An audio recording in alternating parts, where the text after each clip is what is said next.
안녕하세요. 바른사의 미트 콘서트 43번째 시간입니다. 지난 시간 미트 콘서트는 조동근 명지대 경제학과 명예교수님 모시고 공공주도, 착각이 부른 LH게이트, LH 해체 및 민간주도, 개발이 답이다라는 주제로 이루어졌습니다. 온 국민의 공분을 사고 있는 LH 투기 사태에 대해서 구체적으로 알아보았고 문제의 본질은 LH라는 독가가 아닌 LH 사태를 만든 문정권이라는 독가수에 있다는 지적, 그리고 공공이 가지는 여러 문제점들이 제기되며 정책에 대해 전환이 요구된다는 다양한 의견들이 있었습니다. 구체적인 내용은 유튜브 방송 바른사의 TV를 참고하시길 바랍니다. 유튜브 시청 시에는 구독과 좋아요, 알림 설정을 꼭 부탁드립니다. 이번 주 바른사의 미트 콘서트는 이승길 아주대 법학전문대학원 교수님을 모시고 청년 실업의 원인과 개선 방안이라는 주제로 진행되겠습니다.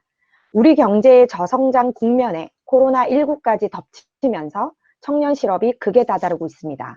사회의 첫 발을 내딛고자 도전하는 청년들의 노력이 무색하게 채용 시장의 문은 갈수록 좁아지고 있고 과정의 공정도, 결과의 정의도 상실한 대한민국에서 부채만 떠안고 있을 청년들의 어깨가 무겁기만 합니다. 미래를 빼앗긴 청년들의 문제를 심도 있게 논의할 청년 실업의 원인과 개선 방안, 미트 콘서트 시작하도록 하겠습니다. 오늘 발제를 맡아주신 이승길 아주대 법학전문대학원 교수님을 모시겠습니다. 교수님. 예, 안녕하세요. 아주대학교 법전원에서 노동법 담당하는 이승길입니다. 안녕하세요. 바른사회 세미나 관련해서 오늘 주제가 이제 청년 실업의 문제점과 개선 방안이라는 주제를 잡긴 잡았었는데 어떻게 시대적인 굉장히 큰 문제인 것 같습니다. 좀 문제 제기 차원으로 발제를 간략하게 했습니다. 뭐 전반적인 지금 환경 자체가 우리가 이제 고령화 저출산 그리고 4차 산업혁명의 도래 뭐 이런 것까지는 한참 2019년까지 2020년까지는 얘기를 하다가 어느 날 갑자기 이 작년에 이 코로나19 팬데믹 현상이 지금 금년 2021년까지도 계속되고 있는 그런 거에서 이것이 언제 끝날지 모르는, 그래서 요즘에 이제 코로나 일상화 내지는 포스트 코로나에 관련돼서 노동 문제가 무엇일까라는 그런 와중에 여러 가지 경제적인 정책들을 펴고는 있지만은 고용 문제에 관해서는 굉장히 어려운 상황인 것 같습니다. 그래서 언론에 의하면은 그건 고용 스쿠다라고 얘기도 하고 또 역대적 고용 위기 내지는 고용 참사 이런 식으로 해갖고 전반적인 고용 시장에 대해서 약간 이제 부정적인 평가를 내리고 있는 것 같습니다. 그래서 이제 요 부분은 사실은 전체적인 부분의 평가일 수도 있는데요. 고용 정책 위험 현상과 관련해서 저출산 고령화 문제, 또 사실 우리나라에서는 인구 감소에 대한 문제가 이제 시작되고 있고요. 또한 이제 노동법 관련된 여러 가지 개정들이 있었는데 사실 고용과 관련해서는 주 52시간, 그러니까 이제 총량을 52시간을 묶어서 어떻게 보면 일자리 나눔이라는 부분들이 있는데 오히려 이것들이 기업들의 경쟁력 하락이라든가 또 경제 성장의 하나의 원인이 됐고, 또 최저임금 관련해서 금년에도 지금 이미 논의는 하고 있는데 사실 문재인 정부 들어서면서 급격하게 이렇게 좀 인상이 되면서 뭐 작년 이렇게 해갖고 좀 낮게는 설정은 됐지만은 얼추 한 36% 정도 이렇게 인상이 돼 있더라고요. 그래서 그에 따라서 코로나라는 그런 상황에 비추어서 고용 문제가 좀 악화됐던 부분들이 있고요. 그다음에 이제 청년 취업 관련해서 어떻게 보면 정규직화, 그러니까 비정규직의 정규직화 문제에 관련해서 이제 공공부를 시작을 했지만은 이런 부분들이 노동시장에서 굉장히 혼란을 주는 이런 부분들이 좀 있는 것 같습니다. 그래서 결과론적으로 지금 20대가 바라봤을 때 여러 가지 세계적인 변화라든가 국내적인 상황 이런 것들에서 특히 이제 여러 가지 재정 정책을 통해서 일자리를 만들고는 있지만은 이런 것들이 어떻게 보면 오늘 신문도 보니까 문재인 정부 들어서 한 300조 정도 이렇게 부채가 늘어났더라고요. 그래서 그런 것으로 인해서 미래 세대, 지금 저도 이제 오늘 또 학부생들 강의를 좀 하면서 이렇게 보니까 다들 열심히 하려고는 그러는데 캠퍼스에 한 번도 못 나오셨더라고요. 그리고 이제 여러 가지 각기 준비는 하는데 어떤 희망적인 그런 얘기를 좀 해줘야 되는데 여러 가지 통계적인 부분들은 그렇지 못해서 좀 약간의 좀 우울한 그런 모습들이 좀 있는 것 같습니다. 그래서 앞서도 얘기했듯이 뭐 언론에 보니까 취약층을 주로 이제 이 고용 문제가 타격을 하고 있는, 특히 이제 코로나 사태로 인해서, 그리고 이제 청년에게 있어서도 어떻게 보면 연령대마다 좀 다른 영향을 주고 있지만은 어떻게 보면 가장 큰 타격을 주고 있는 그런 모습으로 지금 나타나고 있는데요. 그에 따라서 여러 가지 사회적인 어떻게 보면 분노라고 그럴까, 후폭풍 이런 거 관련해서 어떻게 보면 좀 복합적으로 일어나는 요소들이 좀 많은데, 그런 와중에서 불평등의 문제도 역시 심화가 되고, 그에 따라서도 청년 실업 문제 등등 관련해서 일자리 양극화 이것도 심해가 되면서, 또 어쩌면 사회 기저에 깔려 있는 여러 가지 가치적인 문제 관련해서도 굉장히 좀 혼란스러운, 그래서 이제 사실은 문재인 정부가 들어오면서 저 개인적으로도 좀 참 좋은 얘기다. 기회가 평등하고 과정이 공정하고 결과가 정의로운 이런 세상, 이런 것들이 참 좋은데 결과론적으로는 다 그렇지 못했고, 특히 저 자신도 이 과정상의 공정 문제 이런 것들이 또 요즘에 더 나타나고 있어서 결국 이제 청년층의 중심으로 봐도 여러 가지 결혼 문제라든가 출산 문제, 요즘에 이제 주거 문제 등등 해갖고 어느 걸 봐도 이렇게 희망적으로 얘기해 주기가 좀 어려워서, 일자리 자체 마련하는 것도 어렵지만은 근로 의욕을 상실시키는 그런 환경들이 지금 우리 사회에 좀 전반적으로 깔려 있는 게 아닌가 하는 생각이 듭니다. 이 정부 정책은 뭐 간단히 얘기했는데요. 하여튼 소득주도 성장을 뭐 계속 하시겠다고 이렇게 이제 정부 정책을 하고 있는데, 그런 와중에서 사실 이제 공공 일자리 창출로 일자리를 주로 만드는 뭐 그런 것들인데, 결국 우리가 이상적으로 생각하는 청년, 좋은 일자리 이런 부분들이 지금 청년의 실업난, 취업난으로 어려워지고 있고, 앞서 얘기했던 여러 맑은 미래의 청사진을 우리가 제시를 해야 되는데, 하나하나 이렇게 살펴봐도 다들 좀 힘든, 아까 이제 전미라 사회자께서 말씀하셨던 이 주거 관련해서 영끌이라고 이렇게 얘기를 했는데, 오늘 뭐 뉴스 시간을 봐도 그 부분들, LH 사태를 얘기를 하면서 여전히 그 문제가 또 사회적인 이슈가 되고 있어서 참 안타까운 그런 모습, 그런 것들이 좀 있는 것 같습니다. 그래서 정부가 이제 하여튼 간에 고용 창출 정책에 갖고 공공 일자리 사업을 여러 가지 재정적인 투자를 하고 있는데, 우리가 이것을 흔히 이제 밀봉책적으로 땜질식 밀봉책, 쓰레기 일자리, 일관 뭐 이런 것들로 언론에서 혹평을 하고 있지만은, 뭐 사실 그 현실이 좀 그런 모습으로 일시적으로 나타나는 일자리들이기 때문에 이런 것들이 지속 가능한 사회를 유지하기 위한 일자리 마련인가라는 부분들에서는 문제를 제기할 수 있을 것 같고요. 노동 시장 정책에 대한 아까 최저임금이라든가 근로시간 관련, 그다음에 비정규직 문제 이런 것들도 여전히 안고 있는 문제다. 그리고 여러 가지 이제 통화 정책이나 재정 지출을 통해서 여러 지원금 여러 가지 이제 실업 문제 대책을 채우고는 있지만은 그것이 역시 일시적인 대책으로 되고 있는 것이 현 정부 정책이 아닌가 라고 이렇게 말씀을 드릴 수 있겠습니다. 청년 실업 문제 원료 관련해서 뭐 자세한 통계를 제가 뭐 분석하기는 좀 그렇고, 근자에 가장 크게 이제 고용 충격과 관련해서 통계가 이렇게 쭉 연도별로 나온 걸 보니까, 사실 20대 관련해서 2020년도, 뭐 2021년도 지금 초반도 마찬가지지만은 갑자기 플러스 됐던 부분들이 한 14만 6천 정도 감소가 되고 있는 그런 부분에서, 요 2020년대에는 사실 20대가 인구가 소폭으로 한 16,000명 정도 증가된 상태에서 이렇게 떨어졌다고 그러면은 실질적인 그 어떤 그 취업자 수 감소가 훨씬 컸을 것 같고, 그 다음에 이제 고용률 자체도 통계상으로는 줄어드는 그런 모습으로 나타나고, 그 다음에 이제 체감 내지는 확장 실업률 관련된 부분들이 통계들도 저희가 뭐 3% 얘기를 하는 게 아니고 거의 27%에 가까운 정도로 이렇게 높게 얘기를 하고 있습니다. 그러니까 그만큼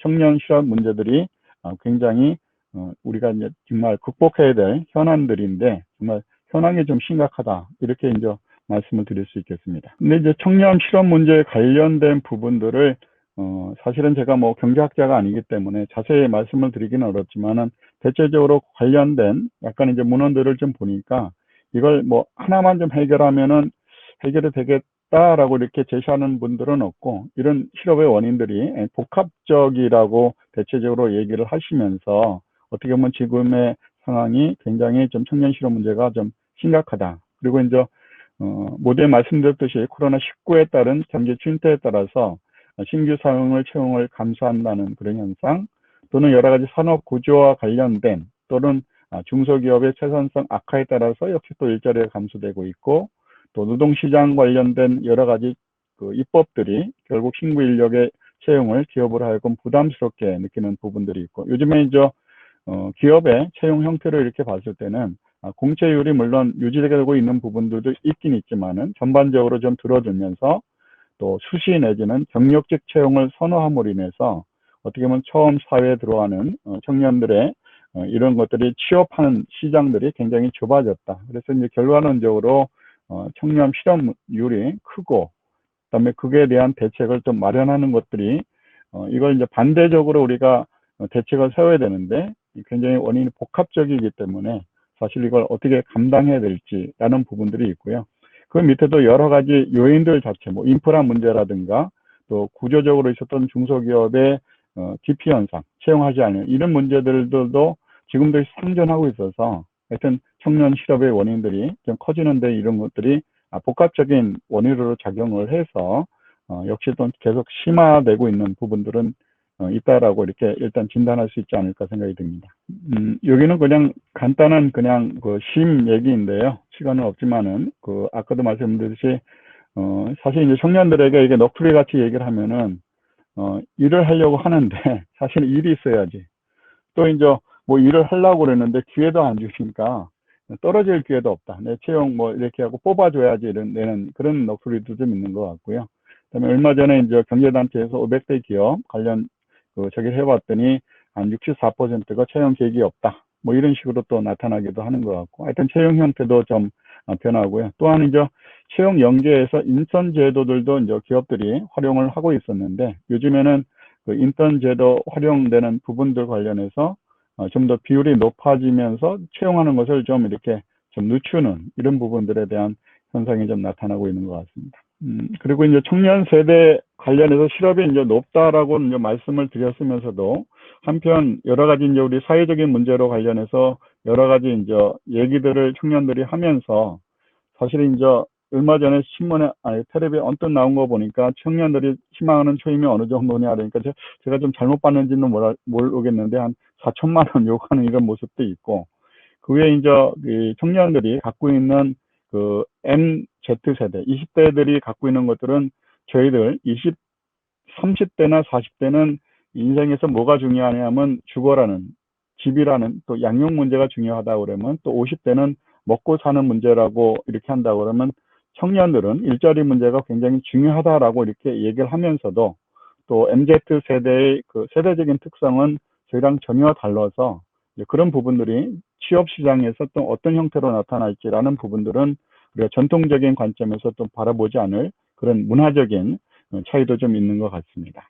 아까는 이제 원인에 대해서 말씀을 드렸는데, 그럼 이 청년 실업이 이렇게 확대된 그 자체는 우리 경제에 어떤 문제점이 있는가 관련된 부분에서 한 사회적인 단층일 수도 있지만은 코로나19 사태로 인해서 결국 이제 일을 하시다가 실업되신 분도 있고, 사실은 이제 일자리 그 자체를 얻지 못하는 그런 완전에서의 고독감 내지는 좌절감, 뭐 이런 부분들에 대해서 아마 이제 행복감 이런 지수를 좀 이렇게 발표하는 그런 저희가 있더라고요. 근데 이제 전반적으로 이런 코로나 사태에 인해서 행복감 자체가 감소하면서, 특히 이제 우리 코로나 블루라고 해갖고 코로나 우울에 의해서 사실은 이제 이게 숫자적으로 얼마만큼 큰 차이가 있어야 될지 뭐 이런 것들은 좀 생각하실 수도 있는데, 우리나라가 자살률이 세계 1위긴 한데 그 자살의 증가가 나타나고 있는데, 요즘에 특히 이제 청년들의 자살 숫자가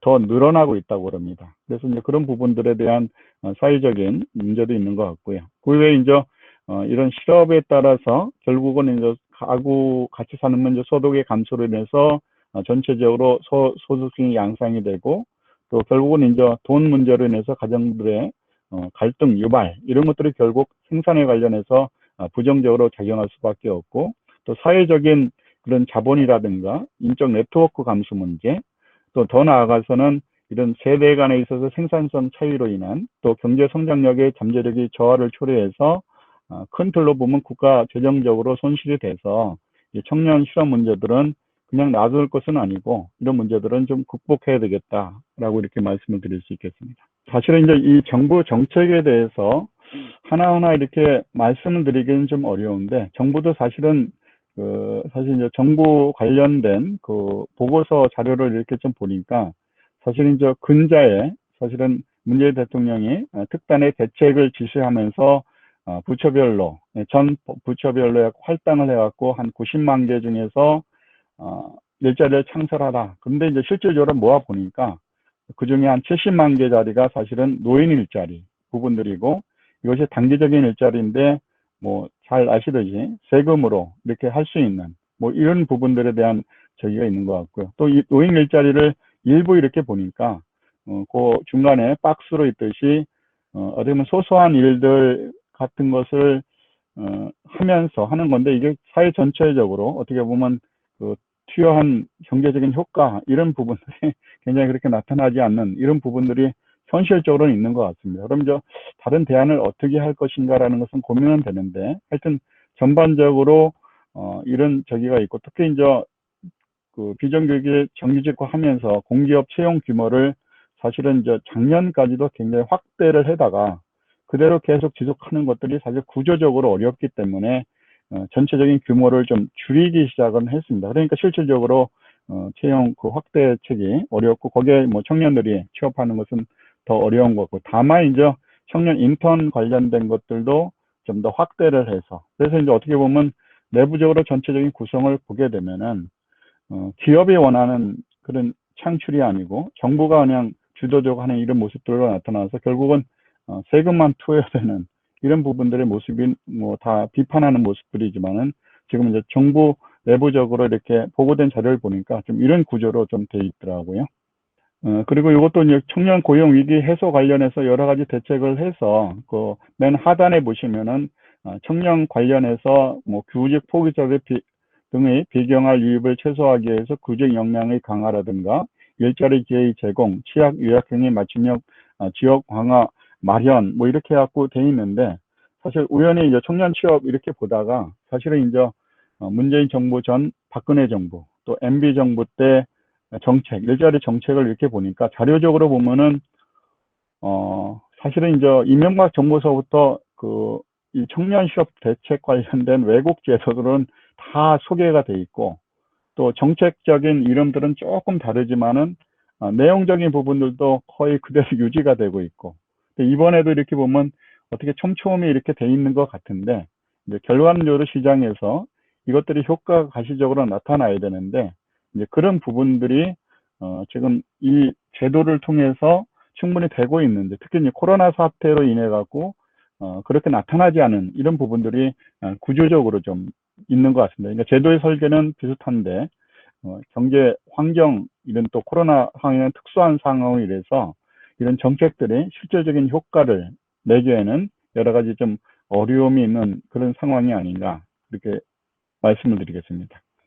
그 뒤에 부분에 뭐 대학 관련해서 요즘에 사실은 이제 아주대도 이제 사립대학이기 때문에 요즘에 지방 대학의 그 학생들 그 신입생들 모집 관련된 부분 관련해서 여러 가지 좀 어려운 소리들이 많이 들리더라고요. 근데 이제 통계적으로 이렇게 봐도 굉장히 어려운데 하여튼 그런 와중에 하여튼 청년 실업 문제 관련된 부분들은 똑같은 정책으로 캠퍼스 내에서 여러 가지 연계 정책을 하고 있는데 사실 이제 중소기업이나 이런 데들, 중견기업이나 이런 것들이 좀 활성화돼서 좀 돼 있는데 지금 작년이나 금년 이런 데 부분에서는 그런 부분들을 좀 우리가 찾기가 좀 어렵기 때문에 이런 정책들 관련된 설계는 돼 있는데 이제 효과라는 이런 부분들에서는 역시 조금 소극적으로 평가될 수밖에 없지 않은가 그런 생각이 듭니다. 그래서 이제 궁극적으로 일자리 개선 방안을 뒤에서 뭐 자세히 말씀드리긴 그렇지만은 이번에 코로나 위기 상태로 인해서 조속히 극복을 해야 되는데 요즘에 보면은 오늘도 백신 이렇게 관련해서 정부는 11월 달까지 한다고 그러는데 또 한편의 얘기로는 이것이 내년까지도 가서 집단 방역이 될까? 뭐 이런 또 보도도 있더라고요. 그만큼 이제 이것이 어렵다고 그러면은 여러 가지 경제 활동 관련된 부분에서 여름이 어려웠기 때문에 사실 청년 일자리 창출, 실업 문제 관련된 이런 구조적인 문제 관련해서 공공에서 다 담아낼 수는 없을 것 같은데 하여튼 이런 환경에서 민간의 일자리 창출 확대 방향으로 일단 정책 방향을 좀 틀어야 되지 않은가. 그리고 이제 구조적인 요인이기 때문에 이것을 단기간에 해소하기는 실질적으로 쉽지는 않을 것 같습니다. 그래서 이제 어떻게 보면 거시정책적 측면에 고용만 볼 것은 아니고 경제라든가 산업, 교육 정책을 포함해서 다괄적인 측면에서 좀 총론적인 얘기지만 접근하는 것들이 필요하고, 그다음에 이제 경제 성장이라는 부분들에 대해서도 여전히 간과하지 말고 좀 중시를 해서 민간 부분에서의 고용 창출력 상승들은 좀 촉해야 되지 않은가. 그래서 범정부적에서는 정책적으로 나름대로 이제 공공 부분에 뭐 이렇게 추정하는 것은 아니지만은 하여튼 정책을 좀 계속 지금 단기적으로라도 그래도 하기 때문에 해야 되겠지만은 민간 기업에 있어서 기업 하기가 좋은 환경 조성이라는 그런 것들이 법 제도적으로 정책적으로 할 부분이 있다고 그러면은 그런 환경 조성을 하는 그런 것들이 좀 필요하지 않은가. 그럼 구체적으로 뭐를 해야 될까? 그래서 여기서 그냥 간단히 말씀드리면서 제 오늘 발표를 마칠까 하는데요. 결국 기업에게 있어서 요즘에 여러 가지 기업 뭐 하여튼 대표들이 나와서 회장들이 나와서 이렇게 열심히 하겠다는 그런 건데 아니 사실은 다들 조용히 지내고 있는 분들이 많더라고요. 그래서 기업들이 좀 기업가 정신을 발휘해서 실질적으로 좀 고용에 창출할 수 있는 그런 힘을 좀 정책적으로 좀 밀어주는 그런 부분들이 좀 필요하지 않나라는 부분이고, 역시 이제 4차 산업혁명에 따라서 꾸준히 준비는 하고 있지만 대학 교육 제도라든가 직업 지도, 직업 훈련 이런 부분들에서 인재 양성이라는 부분들도 한 축에서 계속 가고 있어야 될 것 같고요. 여러 가지 이제 취업과 관련된 인프라 제도 이런 것들도 다시 한번 점검해야 될 것 같고, 다만 저는 이제 노동법 차원에서 노동시장 유연화 관련된 부분들에 대한 그런 법 제도적인 개선이 좀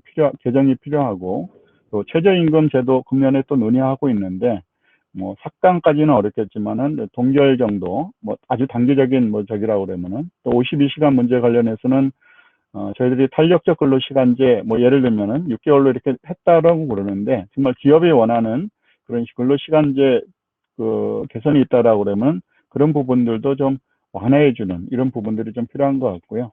그다음에 이제 중소기업에 관련해서 열악한 근무 환경들 이런 문제들이 중소기업 회피 요인이기도 한데, 어떻게 보면 이제 부분적이도 있는데 이런 것들이 일하는 방식 개혁이라는 차원에서 어떻게 보면 그 변화가 좀 있어야 되겠다. 그리고 이제 오늘도 이렇게 보니까 재택근무 관련된 부분들이 지난 1년 동안 익숙해서 그런지 일하는 행태 이 자체들이 좀 구조적으로 변하는 것 같아요. 그래서 그런 변화에 따라서 어떻게 보면 이제 하여튼 일자리 이런 변화들이 있을 텐데, 하여튼 이런 것들이 좀 종합적으로 좀 바뀌어서 청년 실업에 대한 혜택을 좀 대책을 마련하는 것들이 필요하겠다. 그리고 일자리 관련된 규제 완화 이런 것들은 이제 노동뿐만 아니고 그 기업에서 요구하는 여러 가지 규제 완화 요구들이 있습니다. 그래서 그런 것들이 되는데, 근데 이제 기업 규제 3법 뭐 이런 것들을 보게 되면은 기업이 굉장히 위축할 수밖에 없는 제도들이어서 하나하나 이렇게 보면은 서로 그 톱니바퀴듯이 서로 잘 맞물려 갖고 운영이 돼야 되는데, 지금 보니까 뭐 복합적인 요인을 뭘 하나 해결해 갖고 이걸 딱 문제 타결하기는 좀 쉽지 않은 그런 문제인 것 같은데, 그럼에도 불구하고 하나하나 좀 개선을 해 나가서 좀 민간이 좀 어느 정도 또 중심이 될 수 있는 공간이 있다라고 그러면 그런 부분들에 대한 제도적인 법적인 이런 것들을 좀 마련해서 기업들이 제대로 고용을 좀 창출할 수 있는 이런 여건을 좀 마련하면 어떨까 그런 생각이 듭니다. 오늘 제 발표는 여기서 마치도록 하겠습니다.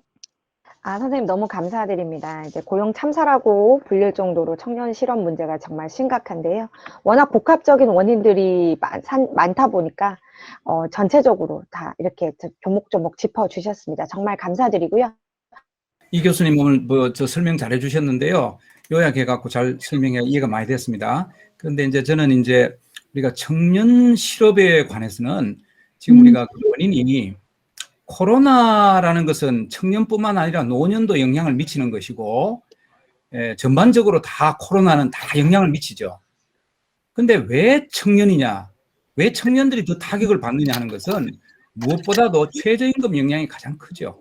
왜냐하면 최저임금이 가장 영향을 미치는 게 바로 청년들이죠. 그래서 그 청년들의 문제가 심각한 것은 그래서 우리가 이제 보통 우리 특히 청년 실업에 관해서는 이 최저임금이나 뭐 그런 부분이 가장 큰 영향을 미쳤기 때문에 그거에 대해서 그렇지 않고 청년 실업을 자꾸 얘기하다 보면 이제 계속 정부가 청년을 위한 일자리 만들어라 이렇게 돼 버린단 말이에요. 그래서 근본적인 원인이 우리 이 교수님도 언급해 주셨지만 규제 완화라든가 특별히 최저임금, 저는 뭐 동결이 아니고 뭐 인하까지도 해야지만 청년들이 일자리가 생기지, 안 그래도 그 한계적으로 정말 청년들을 내보내야 되나 말아야 되는다 하는데 코로나까지 덮치니까 그냥 많이 내보내고 있거든요.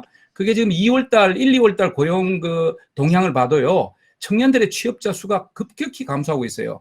그래서 이거는 제도적으로 고치라는 압력을 계속 넣어야 될 것 같아요. 감사합니다. 네, 안녕하세요. 들리시나요? 네, 잘 들립니다. 네, 저희 모두 반갑습니다. 저는 한국대학생 포럼 12기에서 회장 맡고 있는 이명재라고 합니다. 사실 청년 실업에서 제가 청년 입장에서 얘기를 드릴 수 있을 만한 거는 뭐 규제 완화도 있고 뭐 노동 유연화도 있고 여러 가지가 있겠지만 정말 뭐 청년들이 무엇을 원하나, 그냥 어떤 일자리를 원하나, 이게 중요한 것 같아요.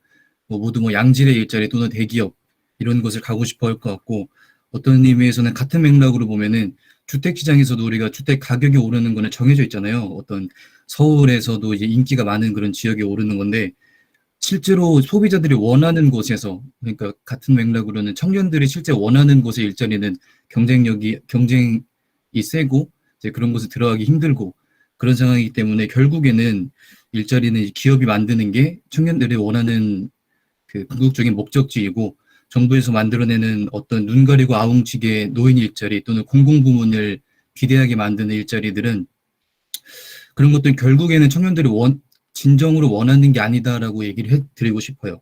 특히 뭐 공무원, 그런 말 있잖아요. 공무원이 꿈의 일자리라고 하는데 공무원이 되면 꿈을 이룬 거잖아요. 그럼 더 이상 뭘 위해서 살아야 되나, 뭐지, 그런 생각도 해보면서 사실 공공부문의 일자리를 넓게 만드는 것보다는 실제로 청년들이 원하고 거대 사회에서 다른 국가와 다른 나라들과 경쟁을 할 수 있는 그런 기업에서 일하는 게 아마 궁극적인 목표이지 않을까 싶습니다. 네, 감사합니다. 네. 네, 무엇보다도 청년들이 실제로 원하는 어떤 그 민간 부분에서 활성화시켜서 기업들이 청년들을 많이 채용할 수 있는 그런 분위기, 그런 조건이 만들어져야 되겠다라는 의견 주셨습니다. 너무 감사드리고요. 일단 이 발표를 그 발제를 준비하신 이승길 교수님께 먼저 감사하다는 말씀을 드리고 있습니다. 전반적으로 이제 리스크가 얼마나 큰지를 좀 현황을 알 수 있었고, 또 이제 어떻게 해결할 것인가를 이제 좀 알고는 있었습니다. 그리고 무엇보다도 이제 현재 정부의 막 공공주도 근로가 좀 쉽지 않다는 것도요. 근데 아까 우리 그 이명재 회장께서 말씀을 하셨지만, 사실 그렇다면 왜 청년들이 그러면 이러한 문제를 인식하고 나서 이렇게 개선 방안에 흔쾌히 동참해주지 않냐를 우리가 좀 물어볼 필요가 있다고 생각을 하고 있습니다. 예를 들어서 2015년 당시에 박근혜 행정부 당시 그 노동개혁 5법이 이렇게 국회에서 입안된 적이 있는데, 진짜 아이러니한 것은 그것을 청년들이 막 노동계약이라고 하는 그 노동조합의 선동에 다 동참을 한 적이 있었습니다.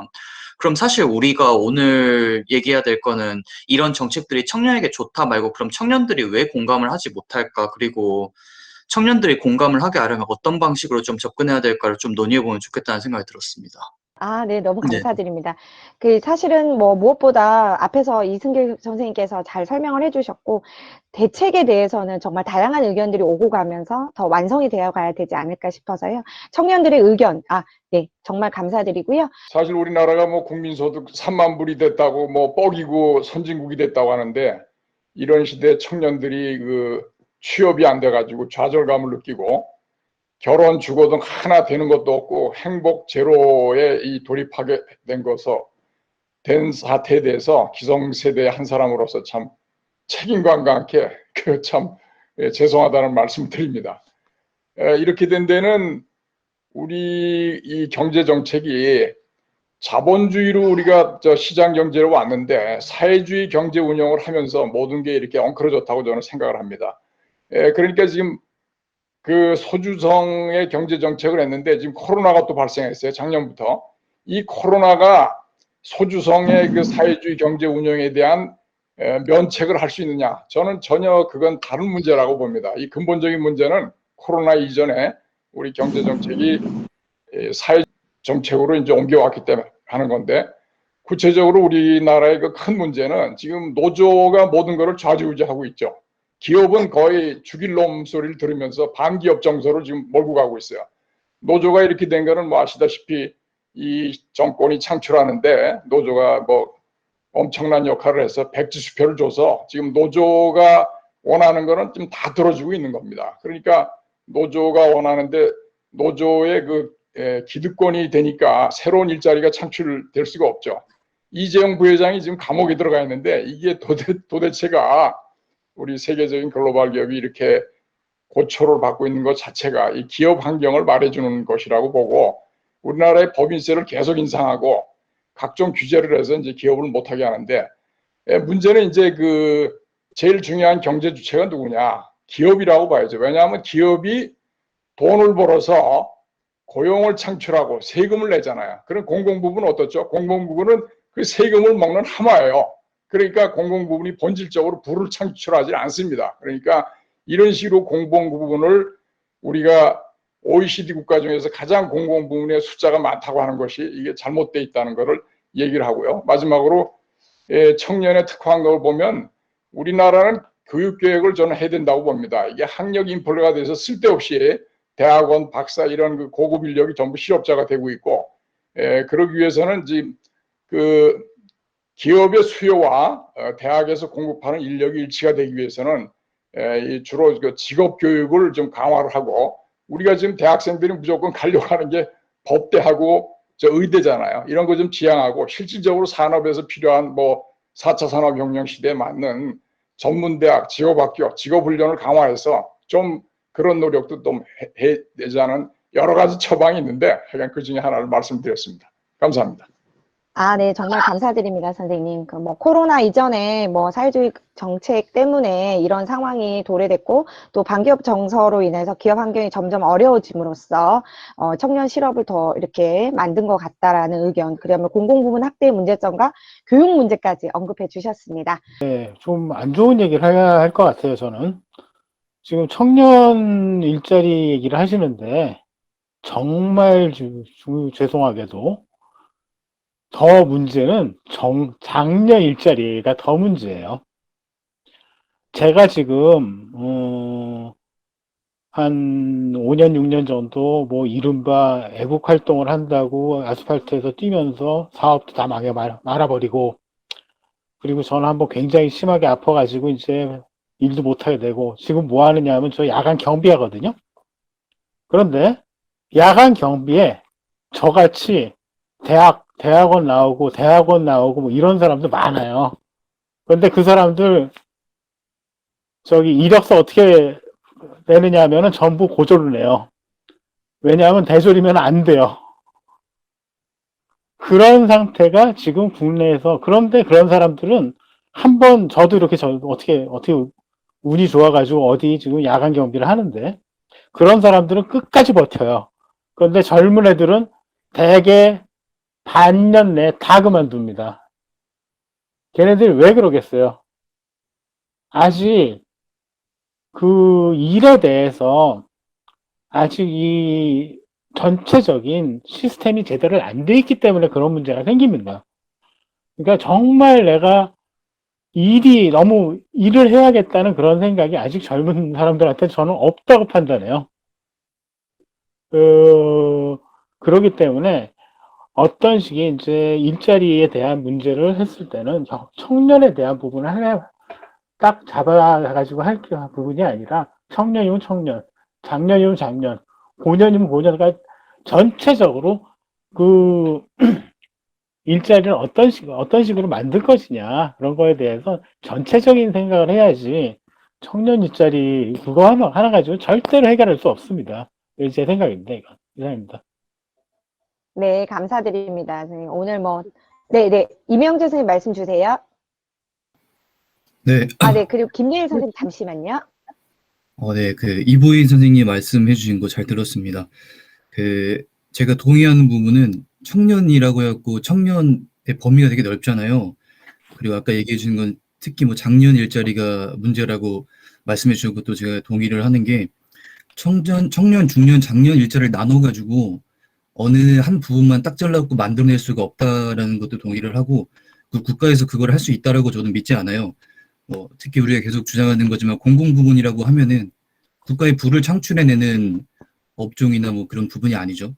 분명히 국가의 경쟁력을 키워내려고 하면은 뭐 세계적인 기업으로 성장을 해서 다른 나라와 경쟁을 하고 그로 인해서 벌어지는 외화가 있는 거에 따라서 국가 경쟁력이 저는 성장한다고 보는데, 따라서 제가 말씀드리고 싶은 거는 결국 일자리라는 게 뭐 청년이고 중년이고 장년이고를 떠나가지고 그러니까 노동시장에 진입을 하려면은 새로운 일자리가 있어야 돼요. 또는 기존에 있던 인원들이 퇴출이 돼야 되는 거죠, 노동시장에서. 그래서 이제 제가 말씀드리고 싶은 거는 해고하고 고용이 좀 더 원활하게 이루어져야 되지 않나 싶습니다. 지금 노동법이 되게 노동자 친화적으로 만들어져 있어서 한 번 고용을 하면은 해고가 되게 힘들다고 알고 있어요. 제가 자세하게는 말씀 못 드리겠지만 그런 실정이 가장 문제이지 않나 싶습니다. 특히 공무원 일자리도 보면은 공공부문을 만들어 놓으면은 공무원들을 뽑아놨어요. 그럼 결국에 나중에 뭐 일을 잘하고 못하고 생산성을 떠나가지고 이 사람들을 해고를 할 수가 없잖아요. 정년까지 무조건 일을 시켜야 되는 거고, 정년까지 일을 했을 때 마지막 은퇴를 하고 나면은 또 공무원 연금이 따로 계속 지급이 되기 때문에 국가 재정적으로는 계속 적자인 상태인 거죠. 지금도 공공부문이 계속 커지고 있으니까 이런 건 되게 우려가 스럽습니다. 네, 여기까지 말씀드리겠습니다. 네, 감사합니다. 네, 안녕하십니까. 저는 한국대학생포럼 12기 회원 김예리라고 합니다. 지금 코로나19 여파로 이제 청년 실업이 이제 더욱 심각해졌고요. 그리고 청년 실업 문제 같은 경우에는 이제 97년 외환 위기 이후 때마다 이제 그것보다 더 이제 심해졌다고, 이제 그런 실업률이 높은 수준에 이제 고착이 되었다고 저는 알고 있습니다. 그래서 이제 2019년 청년 실업률을 보면은 8.9%였는데 이제 전년에 9.5%에서 낮아진 듯 했으나 이제 올해 같은 경우에는 거의 이제 뭐 한 11% 이상으로 이제 급격히 올라갔다고 저는 알고 있습니다. 그래서 이제 그렇다면 이 청년 실업률을 이제 해결하기 위해서는 어떻게 해야 되나? 그럼 저는 이제 정부의 지원 자체가 좀 달라져야 된다라고 저는 생각합니다. 그래서 현재처럼 이제 뭐 공무원이나 뭐 공기업 같은 뭐 안정적 직장을 우선순위에 두고 뭐 치열하게 경쟁하는 그런 노동시장 구조를 벗어나서 좀 새로운 그런 기회를 찾아서 창업을 하거나 청년들에게 이제 창업을 할 수 있는 기회나 여건들을 많이 지원을 해주거나 뭐 기업에서 할 수 있는 여건을 좀 더 조성해 준다면은 아무래도 좀 청년들이 조금 더 많은 일자리를 좀 가질 수 있지 않을까라는 생각이 들고요. 그다음에 이제 지방 같은 경우에도 제가 이제 부산 출신인데 지금 부산 인구가 거의 400만 명인데 지금 350만 명으로 줄어들었거든요. 그러니까 거의 청년들도 거의 서울로 다 이제 가서 일을 하고 싶어 하는 거죠. 근데 어쨌든 지방에서도 이런 어떤 균형 잡힌 일자리 생태계가 좀 조성이 돼야 된다고 저는 생각을 합니다. 그래야지 이제 2030 세대가 수도권으로 몰리지 않고 지방에서도 여러 환경을 통해서 이제 일을 할 수 있고 청년 일자리들이 급격히 늘어날 수 있다고 저는 생각을 합니다. 네, 감사합니다. 네, 좋은 말씀 정말 감사드립니다. 그리고 지금 김재준 선생님 혹시 지금 발언 가능하시죠? 네, 가능합니다. 네. 한 가지만 말씀드리고 싶은 게, 제도나 정책이나 이런 쪽으로는 되게 말씀들을 많이 해주셨는데요. 근데 이 기업 문화에 대해서는 말씀해 주시는 분이 많이 적어서 그쯤에서 얘기를 해보려고 하는데, 사실 일을 하다 보면 스트레스를 가장 많이 받는 거는 사람 간의 문제거든요. 뭐 일이 힘들어서라기보다는 그 사람의 흔히 말하는 꼰대 문화? 이런 것 때문에 정말 많이 스트레스 받아 하고, 그것 때문에 퇴사도 되게 많이 하고 이직도 되게 많이 하는 그런 경우는 되게 많이 봐왔는데, 일단은 기업 문화가 좀 이렇게 뭐 압박이나 좀 되게 압박스러운 분위기 그런 것보다는 좀 편해져야 되는 그런 문화가 좀 먼저 찾아오면은 알아서 좀 낮은 중소기업이라도 알아서 그때는 찾아가지 않을까 생각을 합니다. 왜냐면은 다들 대기업이나 높은 중견기업으로 가려는 이유가 사실 복지나 아니면 사람들이 뭐 비하하는 말은 아니지만 상대적으로 더 편하거든요, 그쪽이 아무래도. 그러다 보니까 사람들이 이제 대기업이나 중견기업을 보통 가려고 하고, 뭐 물론 연봉 문제도 있겠지만, 근데 보통 중소기업을 가면 그 후기들을 많이 보면은 좀 이게 21세기 회사인가라고 싶을 정도의 되게 처참한 곳도 되게 많아요. 근데 그래서 그런 곳은 되게 인력난이 심한데, 또 반대쪽은 되게 이렇게 취업난이 또 심한 이런 좀 되게 역설적인 상황이 되게 지금 발생을 하는데, 저는 그래서 일단은 기업 문화가 좀 더 편해져야 이 뭐 청년층이든 시니어층이든 전부 다 좀 골고루 분포되지 않을까 그런 생각을 합니다. 또 주 52시간을 또 만들어서 야근을 또 억제한다 그런 얘기를 했는데, 사실 그것도 VPN이라는 거 이용을 해서 노트북 들고 집에서 또 일을 하거든요. 그러니까 그런 점에 대해서 일단 가장 우선적으로 기업 문화와 아닌 그런 압박이나 스트레스를 너무 심하게 받는 그런 문화가 좀 해소되는 게 먼저이지 않을까라고 생각을 합니다. 이상입니다.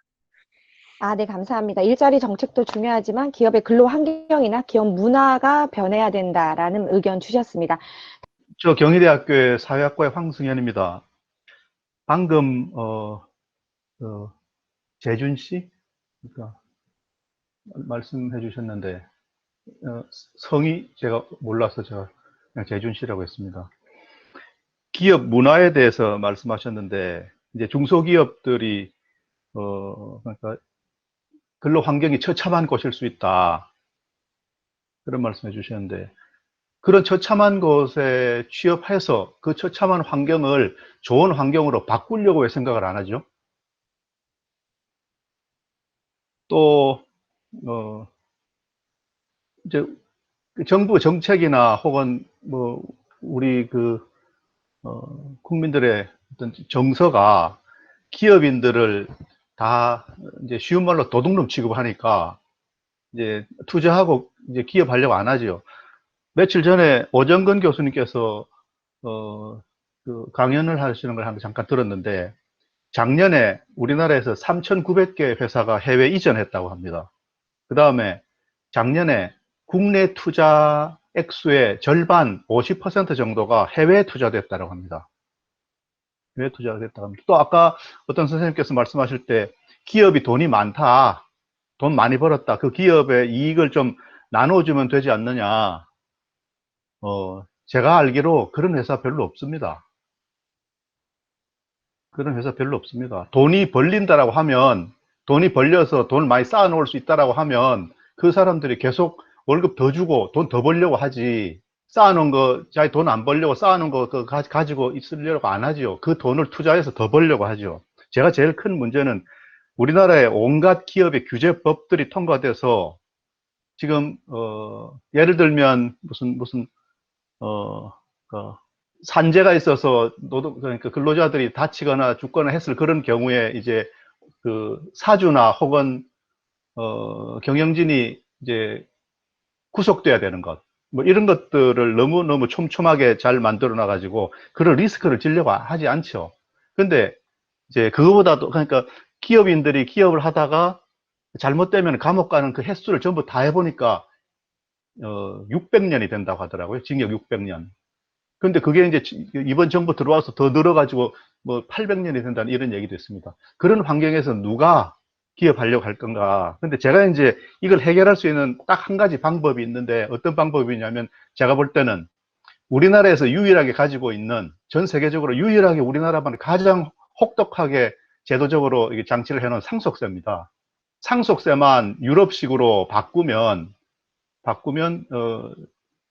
기업들이 투자하려고 하고 거기에 대해서 일자리가 늘어나지 않을까. 지금 코로나 백신 때문에 말씀이 많은 그 아스트라제네카라는 회사 있죠. 그 아스트라제네카라는 회사가 원래 스웨덴 회사인데, 그 회사 예전에 스웨덴에서 상속세를 70%까지 올렸던 적이 있습니다. 그래서 그 아스트라제네카의 사주가 이제 사망했을 때 그 가족들이 주식을 가지고 있었는데, 그 주식을 평가해가지고 그 주식에 대해서 70% 세금을 내려고 하니까 돈이 없으니까 주식시장에 팔려고 내놨죠. 그런데 주식이 그렇게 많은 주식이 나올 거라고 아니까 주식값이 떨어져서, 그래서 자기가 가지고 있는 주식 전부 다를 팔았는데 결국 상속세를 다 못 내고 알거지가 돼가지고 스웨덴을 떠났죠. 스웨덴을 떠나고 난 뒤에 많은 회사들이 우리도 저 아스트라 꼴이 나겠구나 해가지고 떠났습니다. 그때 떠나는 회사들이 예를 들어서 이케아라고 하는 회사도 떠나고 테트라팩이라는 회사도 떠나고 런드버그라는 회사도 떠나고 굉장히 많은 회사가 떠났습니다. 그래가지고 이제 일자리가 줄어들고 실업률이 높아지고 하니까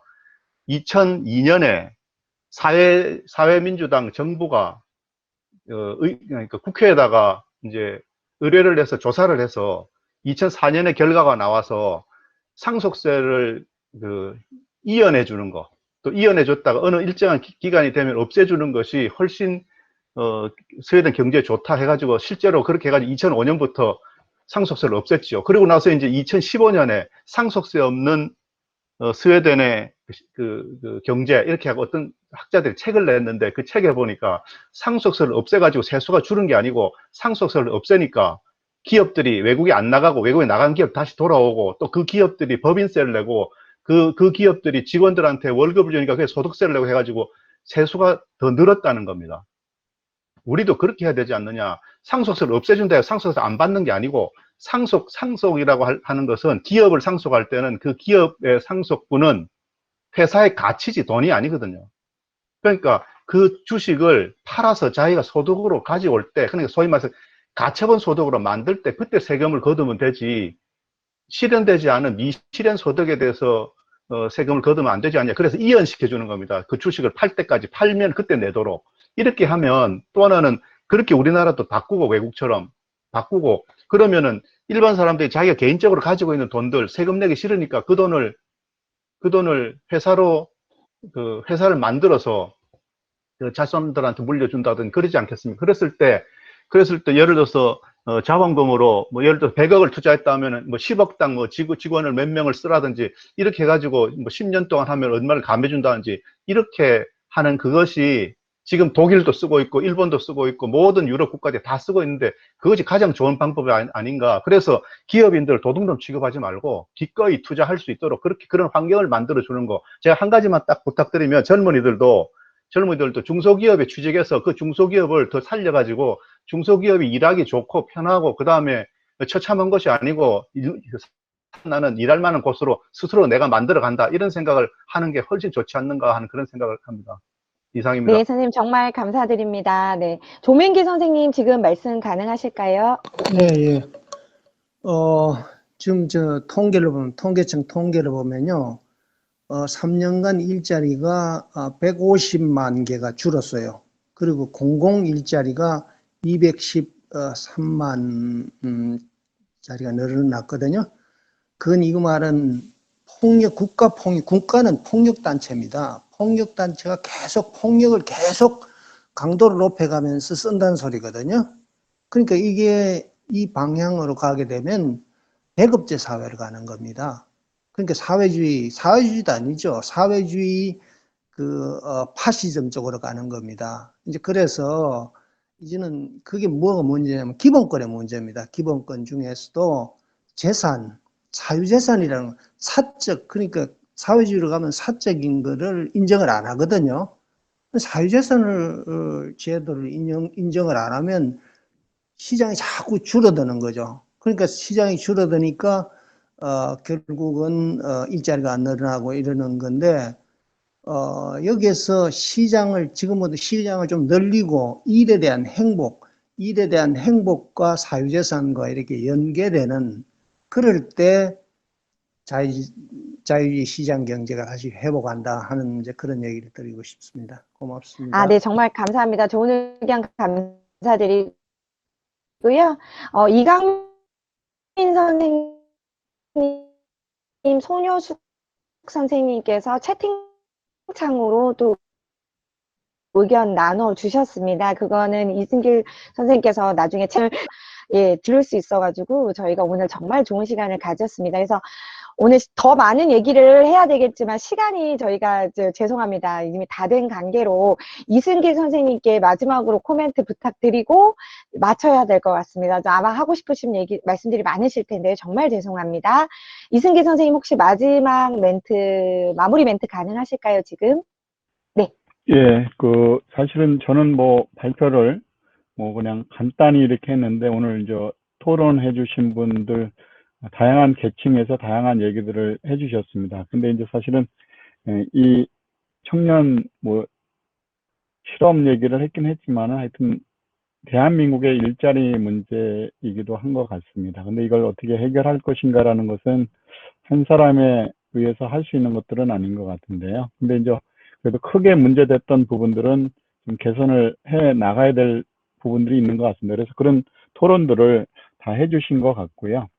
그다음에 이제 저와 관련된 부분에서 이제 최저임금 같은 건 보니까 금년에 이제 최저임금이 정해지면은 금년에 적용되는 것이 아니고 내년에 적용되거든요. 그러니까 이미 이제 최저임금은 작년에 올린 상태에서 그대로 적용되니까 시간적인 텀이 좀 있는 것 같습니다. 그래서 올해 최저임금이 동결이 아닌 삭감을 할 수 있으면, 마이너스를 할 수 있으면 참 좋겠다 하는데 제가 간접적으로 듣기는 그런 얘기는 좀 안 들리는 것 같아서 좀 답답한 것 같고요. 그 다음에 이제 사실은 아까 이제 기업 상속세 부분 얘기는 저도 자세한 내용은 모르는데 오늘 그 발표 자료에 기타 의견으로서 이제 다른 분이 그런 얘기를 하신 것을 그 제목으로만 달아놓는데 그런 법인세 문제 관련 등등해서 그런 것들이 좀 시험적으로 이미 이제 다른 데서 이렇게 했다라고 그러면 좀 적극적으로 소개를 해서 좀 어떻게 보면 좀 정책적으로 좀 반영될 수 있는 기회가 됐으면 좋겠다는 생각이 듭니다. 그리고 오늘 청년분들이나 또 다양한 계층에서 이렇게 얘기해 주신 것들을 우리 각자가 잘 얘기 듣고 또 각기 있는 데에서 청년 실업 문제뿐만 아니고 한국의 일자리 문제 개선하는 데 있어서 나름대로 좀 역할을 해서 앞으로 미래에 대해서 좀 더 좋은 세상이 될 수 있었으면 좋겠다. 그리고 이제 다음에 봤을 때는 다들 웃으면서 이렇게 만났으면 행복감을 좀 갖고 만날 수 있었으면 좋겠다는 생각이 듭니다. 예, 답변 아닌 답변으로 마치겠습니다. 네, 정말 오늘 감사드립니다. 오늘 발제를 맡아주신 이승계 선생님, 그리고 오늘 토론회에 함께 해주신 많은 분들께 정말 감사의 말씀을 드리고요. 이 청년 실업 문제, 물론 청년뿐 아니라 다양한 계층에서 이 일자리 문제는 저희가 한번 이런 얘기를 통해서 해결될 수 있는 문제는 아니라고 생각합니다. 하지만 또 다양한 의견을 교류하면서 저희가 또 방법을 모색해가는 이런 시간이 의미 있는 시간이었다는 생각이 듭니다. 저희 다음 주 강연 잠깐 안내 말씀드리고 마치도록 하겠습니다. 저희 다음 주 미트 콘서트는 김형준 명지대 교양학부 교수님을 모시고 4월 보궐선거와 한국정치의 미래라는 주제로 찾아뵙겠습니다.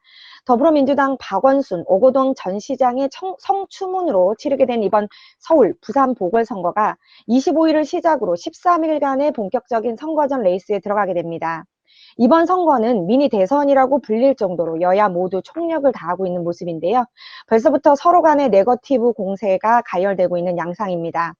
4월 보궐선거는 단순한 시장 선거가 아닌 그 향배에 따라서 한국 정치의 미래가 좌우되는 만큼 4월 보궐선거를 구체적으로 알아볼 다음 주 미트 콘서트에도 많은 관심과 참여를 부탁드리겠습니다. 오늘도 이렇게 함께 해주신 분들께 너무너무 감사의 말씀드리고요. 저희 다음 주에도 함께 하시리라 믿고 기다리고 있겠습니다. 정말 감사드립니다. 다음 주에 뵙도록 하겠습니다. 감사합니다.